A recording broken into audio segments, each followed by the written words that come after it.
Va ora in onda la rubrica Socioterapia, a cura della dottoressa Laura Sossi.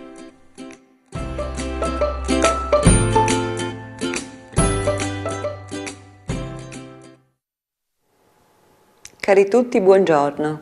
Sono Laura Sossi, socioterapeuta, mediatore familiare. Vengo a voi riproponendo alcuni punti del nostro incontro precedente, dove ho parlato dello stato di panico, dell'ansia generalizzata, cercando di descrivere i sintomi che attanaglia la persona nel momento in cui avverte questi tipi di disagio, fino a portare all'esasperazione con l'angoscia dovuta allo stato di panico, che produce tachicardia, sudorazione e via via, tutti i disagi che portano la persona a stare male e a vivere con il terrore che la cosa si riproponga. Oggi, riguardo a queste difficoltà, questi disagi, io vorrei accennare alla resistenza che avviene nella persona nel momento in cui prende atto che ha questo tipo di disagio e che ovviamente a livello cognitivo vuole risolverlo. Qual è il problema? Qual è a volte la difficoltà? La difficoltà sta nel fatto che nel momento in cui la persona prende atto che questo stato di panico, quest'ansia generalizzata è dovuta a un disagio esistenziale, come ho premesso nel nostro incontro precedente, a un comportamento che non la fa stare bene in virtù delle persone da cui è circondata, che sia il campo lavorativo, familiare, amicale. Prendere atto di questo e decidere e capire che per stare bene bisogna cambiare alcuni comportamenti, oppure la persona deve prendere coscienza e deve decidere di avere un'impostazione di approccio con l'altro, con chi o con le persone che le procurano questo disagio, non sempre è una cosa immediata. Perché questo? Perché tendenzialmente tutti noi abbiamo paura comunque del nuovo, nel senso che stiamo male nel vecchio, fra virgolette, però bene o male lo conosciamo. Nel nuovo cambiare o riproporci all'altro in un modo diverso o cercare di imporci per mantenere una nostra identità, per riuscire a stare meglio, significa anche dover cambiare, cercare di cambiare e voler cambiare alcuni schemi di comportamento che si ha con le persone che in qualche modo, con le situazioni che in qualche modo ci hanno creato questo disagio.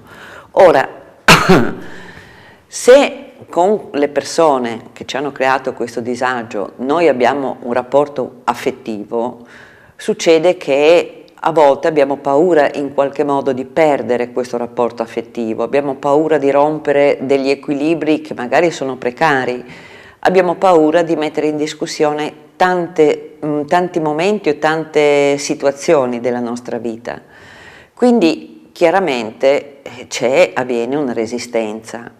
Dal di fuori uno può dire, vabbè, se stai male e vuoi cambiare, devi affrontare. Questo è un modo di vedere le cose abbastanza semplicistico, perché dal di fuori è molto facile giudicare, dire io farei così, io farei colà. Non funziona così per la persona che soffre, perché in quel momento mette in discussione tante sue situazioni, i suoi affetti, oppure i suoi sistemi lavorativi, e quindi comporta anche il fatto di mettersi in gioco, no?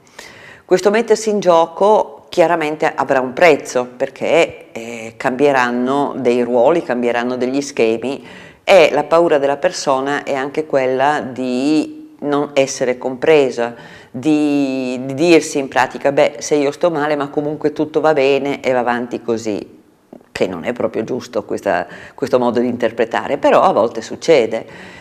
Mettersi in gioco, preferire il fare la vittima, cioè della situazione, a volte purtroppo la persona è abituata, no?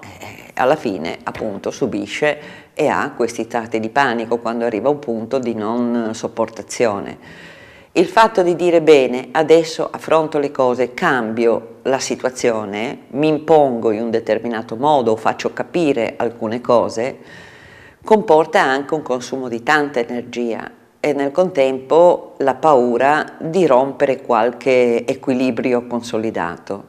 Quindi ci vuole molta pazienza, ci vuole essere seguiti da una persona che possa appunto comprendere questa difficoltà e noi socioterapeuti, come terapeuti di altra formazione, il nostro compito a mio avviso è quello non di imporre, nel senso si fa così o colà, ma di accompagnare dolcemente, diciamo, all'evoluzione, che questa avviene in tempi più o meno lunghi a seconda del carattere, a seconda del lato emotivo della persona e dovrebbe avvenire gradatamente, facendo sì che da sola si renda conto che è meglio così per lei e quindi pian pianino incomincia a cambiare alcune regole del mondo che la circonda in virtù dei disagi che lei prova.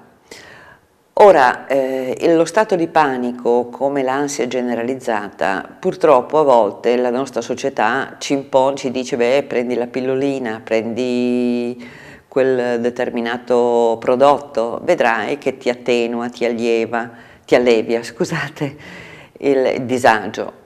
Certo che lo può fare, però nel contempo blocca a livello cognitivo, a livello emozionale, blocca una risoluzione del problema. Quindi tu in qualche modo ti crei un falso equilibrio che ti permette di andare avanti e in qualche modo, diciamo, fra virgolette, raggiungi una certa serenità, però in realtà, appunto come io lo ritengo, è un falso equilibrio, perché fondamentalmente se si finisce, si smette di prendere quella pillolina, ritorna fuori e c'è un effetto rimbalzo, come viene chiamato, in base al quale le reazioni sono ancora più forti, ancora più dolorose. Quindi io sarei dell'idea che, d'accordo, in certe situazioni va bene inizialmente farsi accompagnare da qualcosa, da un prodotto non particolarmente invasivo, che però poi lentamente viene eliminato o ridotto fino ad arrivare al nulla. Un'altra cosa di cui voglio parlarvi oggi è il problema della violenza.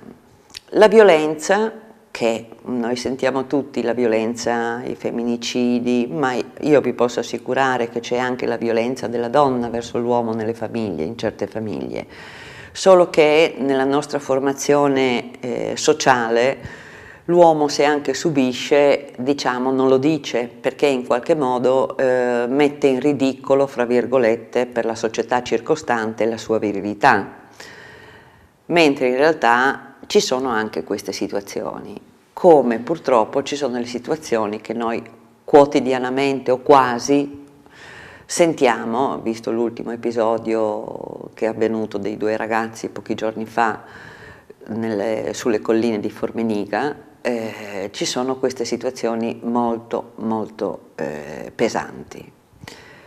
Da dove parte tutto questo? Dalla non empatia. Vedete, mi è stato detto che in Scandinavia, per dire, alle scuole superiori e medie c'è un'ora alla settimana di corso di empatia. Io non voglio essere semplicistica parlando di questo problema, parlando unicamente dell'empatia, vi accenno a un particolare, a un qualcosa che potrebbe aiutare. Che cos'è l'empatia? E l'empatia è anche la percezione che noi socioterapeuti, facciamo una lunga formazione in merito, necessita per poter entrare nella mentalità della persona che assistiamo e capire perché agisce o ragiona in un certo modo, no? Sempre per cercare di aiutarla, ovviamente. L'empatia insegna ai ragazzi, agli adolescenti a capire l'altro, a guardare l'altro, al di là di avere una percezione di noi stessi. L'empatia aiuta a comprendere anche perché una persona agisce o si comporta in un certo modo.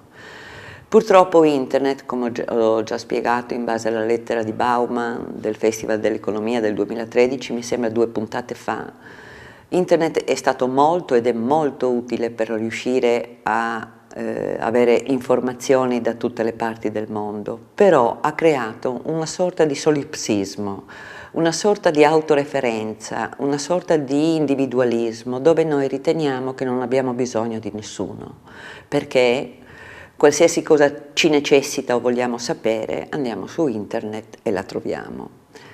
Formando questo anche per gli adolescenti e i ragazzi in età più avanzata, diciamo 17, 16, 19 anni, crea una forma di pensiero, una costruzione mentale che porta a vivere la persona con le sue esigenze senza preoccuparsi dell'altro. Quindi io adesso non voglio avere a che fare nulla con te, anche se hai dei problemi, esisto io, ti elimino.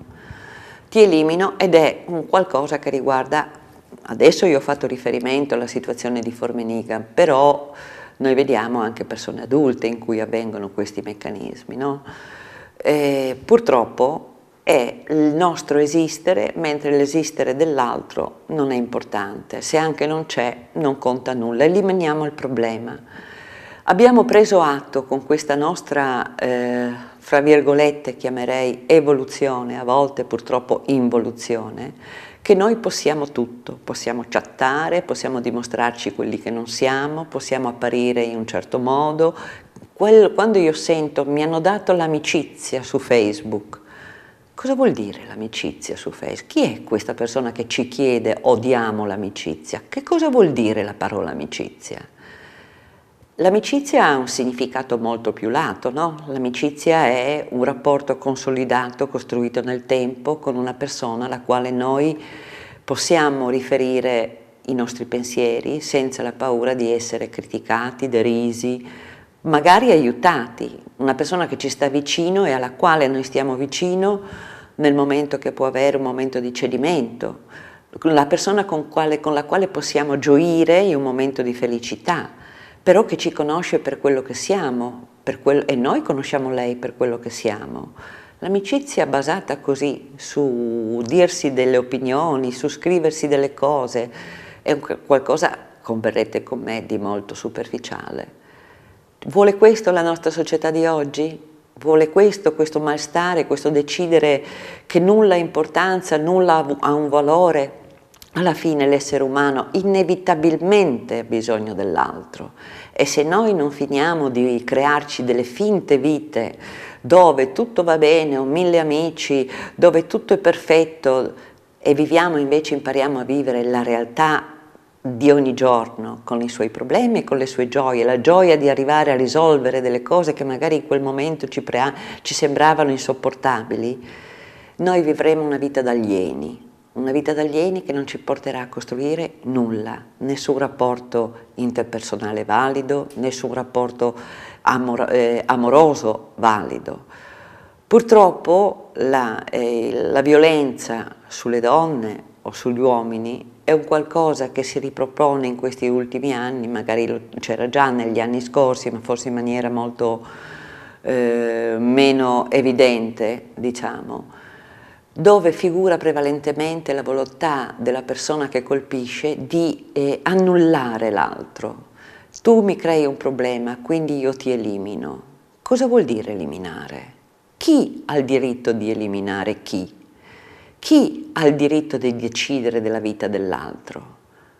Noi siamo lì a piangere se succede un incidente e viene a mancare una persona causa un incidente e diciamo non è giusto? E nel contempo magari siamo le stesse persone che quando qualcuno ha un problema cerchiamo di eliminarlo perché quel problema non vogliamo averlo. Allora diamo valore a quello che è la vita dell'altro e impariamo ad assumerci le nostre responsabilità, perché se la costruzione della responsabilità e della personalità di una persona porta anche a dei dolori, porta anche a dei sacrifici, un termine un po' non riconosciuto oggi nell'evoluzione intellettuale, culturale, evolutiva, mentale di una persona, ci porta anche una grande soddisfazione, ci porta anche una grande libertà. Quindi Adesso ho iniziato questo dialogo, questo discorso parlando di questo, che non c'entra, se vogliamo, nulla con quello che può essere il discorso iniziale delle crisi di panico e dell'ansia generalizzata, scusate. Però sono tutti sintomi di una società che non è felice, di una società che cerca la sua strada, cerca di trovare un momento di serenità, ma non sa come venirne fuori. L'empatia. Empatia è un qualcosa che comporta il fatto di riconoscere l'altro, il che non significa essere subordinati all'altro, significa comprendere il perché l'altro agisce in un determinato modo, qualora succedano delle cose e qualora ci sia un intralcio in quello che è il nostro progetto di vita, ci insegna come affrontarlo e come cercare di risolverlo nel miglior modo possibile. La violenza in qualsiasi modo è prerogativa dei vili, perché solo un vile affronta la violenza con le mani, con altra violenza. Quindi cerchiamo di diventare una società da ragazzi in su fatta di persone non vili, ma di persone responsabili e di persone che si assumono le proprie responsabilità in virtù delle proprie azioni. Con questo io vi saluto e vi lascio al prossimo incontro. Per qualsiasi opinione o pensiero voi vogliate condividere con me, la mia mail è laura-sossi@yahoo.it. Il mio numero di cellulare è 392 170 1936. Grazie, a risentirci.